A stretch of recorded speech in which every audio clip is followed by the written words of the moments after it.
Jafntefli í þessum leik við, í toppslagnum liðina tveggja sem hefur spáð svona að berjast á toppnum.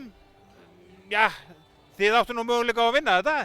Já, svona úr því sem komið var, þá nú helviti súrt að hafa ekki tekið 10-2. Við vorum hann yfir rétt undir lokin, en við vorum líka svolítið undir hann í seinni hálfleiknum. Þannig að ná að koma tilbaka, sýnir bara mikið karakter og vorum heldur 5 mörkum undir eitthvað tímabili.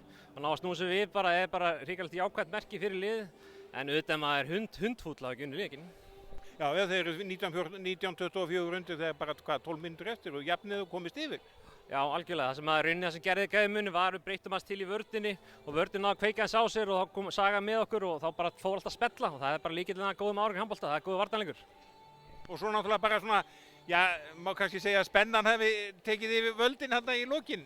Já, má alveg segja bara, já, eiginlega báðum liðum sko, þarna fór bara spennst í mjög háttu, þetta var mikilvæg leikur og spennandi leikur, gaman að fá að spila svona leiki og bara já, þetta kannski var ekki bestu sóknirnar hjá báðum liðum hann í lokin, en svona er þetta bara í svona háspennandi leikju, þá er ákvörðunin erfiðari, en bara þetta hefði getað fallið hvorum meginn sem er, en ég bara er hundfúll að ekki unnið leik.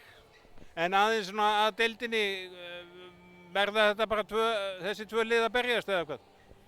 Ég bara myndi segja alls ekki. Þetta eru mjög mikið að góðum liðum sem deild og ég held að fólk sé svolítið að vanmeta hversu sterk þessi deild er. Við sjáum bara eins og það Grótta fyrir upp og er bara með svipað lið og er bara að standa sér hrikalega vel í Ólsteitinni. Þetta er sterk deild og er bara sterkari, þannig ég held að þetta verði mjög erfitt fyrir öll liðin sem ætla að vera að berjast í toppbaráttunni.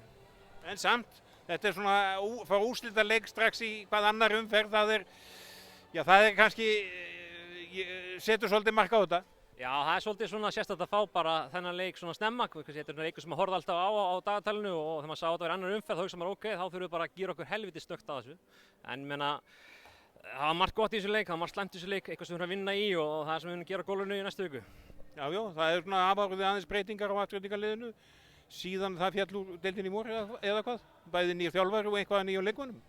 Já, nýr þjálfari, við missum ykkur 150 mörk líka en við erum bara að fá leikmenn á móti og erum bara að byggja svolítið nýtt konsept og ætlum svolítið að vinna með það. Það mun taka tíma, það mun koma svona sveiflur á móti, það mun vera spá svolítið shaky kannski til að byrja með en við ætlum okkur að slípa leiki bara með hverju vikun og verða betri og betri.